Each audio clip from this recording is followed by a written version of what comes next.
नमस्कार दोस्तों, आज के इस विशेष वीडियो में हम भगवान बृहस्पति देव की पौराणिक कथा का श्रवण करेंगे। हिंदू धर्म में गुरुवार का दिन देवगुरु बृहस्पति को समर्पित है।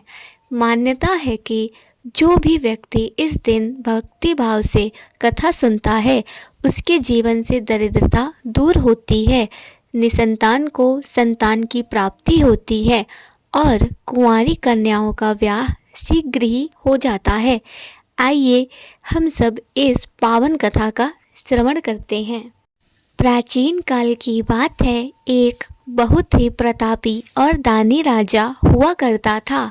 वह हर गुरुवार को व्रत रखता था और गरीबों की सहायता करता था, लेकिन उसकी रानी को यह सब बिल्कुल अच्छा नहीं लगता था। वह ना तो व्रत करती थी और ना ही दान पुण्य में विश्वास रखती थी। वह अक्सर राजा को दान देने से मना करती थी। एक समय की बात है, राजा शिकार खेलने के लिए वन में गए हुए थे। तब भगवान बृहस्पति देव साधु का रूप धारण करके राजा के महल के द्वार पर आए और रानी से भिक्षा मांगी। तब रानी ने साधु से कहा, हे साधु महाराज, मैं इस दान पुण्य में विश्वास नहीं रखती हूँ। सारा धन इसी से निकल जाता है। आप कृपा करके कोई ऐसा उपाय बताइए जिससे यह सारा धन नष्ट हो जाए और मैं आराम से रह सकूं। यह सुनकर साधु रूपी भगवान ने उसे बहुत समझाया कि देवी, धन तो लक्ष्मी है, इससे दूसरों का भला ही होता है।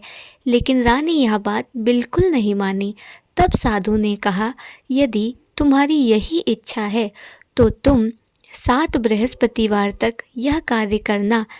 घर को गोबर से लीपना, अपने बालों को बृहस्पतिवार के दिन धोना, राजा से कहना कि वह अपने दाढ़ी को बृहस्पतिवार के दिन बनवाए, भोजन में मांस मंदिरा का प्रयोग करना और बृहस्पतिवार के दिन वस्त्रों को धोना। रानी ने बिल्कुल वैसा ही किया। केवल 3 बृहस्पतिवार बीतने पर राजा की सारी संपत्ति नष्ट हो गई। राजा दर दर की ठोकरें खाने लगा और काम की तलाश में दूसरे देश चला गया। महल में रानी और उसकी दासी दाने दाने को मोहताज हो गई। एक दिन रानी ने अपनी दासी को अपनी बहन के पास भेजा, जो बहुत ही धनवान थी, ताकि वह कुछ अनाज मांग सके। लेकिन उस दिन भी गुरुवार था और उसकी बहन कथा सुन रही थी, इसलिए उसने दासी को कोई उत्तर नहीं दिया। दासी खाली हाथ लौट आई और रानी को सब बता दिया। रानी को लगा कि उसकी बहन ने गरीबी के कारण उसे ठुकरा दिया है, लेकिन उसकी बहन बाद में उसके घर आई और अनाज लेकर आई थी और बताया कि वह व्रत की कथा सुन रही थी, इसलिए बोल नहीं सकी। बहन ने रानी को समझाया, हे बहन, तुम भी बृहस्पति देव का व्रत करो, वे सभी कष्ट हर लेते हैं। रानी के पास पूजा के लिए चने की दाल और गुड़ भी नहीं था।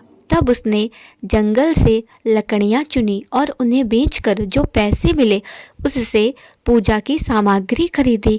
उसने 7 दिनों तक सच्चे मन से व्रत तथा कथा की। उसकी भक्ति को देखकर बृहस्पति भगवान बहुत प्रसन्न हुए। उन्होंने राजा को दूसरे देश में बहुत धन दिलवाया और उसे वापस अपने देश भेज दिया। महल में फिर से सुख समृद्धि लौट आई। दोस्तों, बृहस्पति देव की यह कथा यहीं संपन्न होती है। बोलिए बृहस्पति देव भगवान की जय हो। आइए हम इस व्रत के नियम और महत्व के बारे में जानते हैं। भक्तों, बृहस्पति देव की कृपा तभी होती है जब हम नियमों का पालन करते हैं। बृहस्पतिवार के दिन पीले रंग ज़रूर पहनें। इस दिन पीले वस्त्र पहनना, पीले फूल चढ़ाना और चने की दाल व गुड़ का भोग लगाना चाहिए। इस दिन केले की पूजा करने का भी बहुत अधिक महत्व है। इस दिन केले के पेड़ की पूजा का महत्व इसलिए है क्योंकि इसमें भगवान विष्णु का वास माना जाता है। और गुरुवार के दिन सिर के बाल कभी नहीं धोने चाहिए, कपड़े नहीं धोने चाहिए और नाखून और बाल कभी नहीं काटने चाहिए। जो भी व्यक्ति इन सभी कामों को करता है उस पर गुरुदेव बृहस्पति की असीम कृपा होती है और वह अपनी ज़िंदगी में दिन दूनी रात चौगुनी तरक्की करता है। अगर आपको हमारी वीडियो पसंद आई हो तो लाइक कीजिएगा और आप शेयर भी कीजिएगा अपने दोस्तों के साथ, हमारे चैनल को सब्सक्राइब कीजिएगा।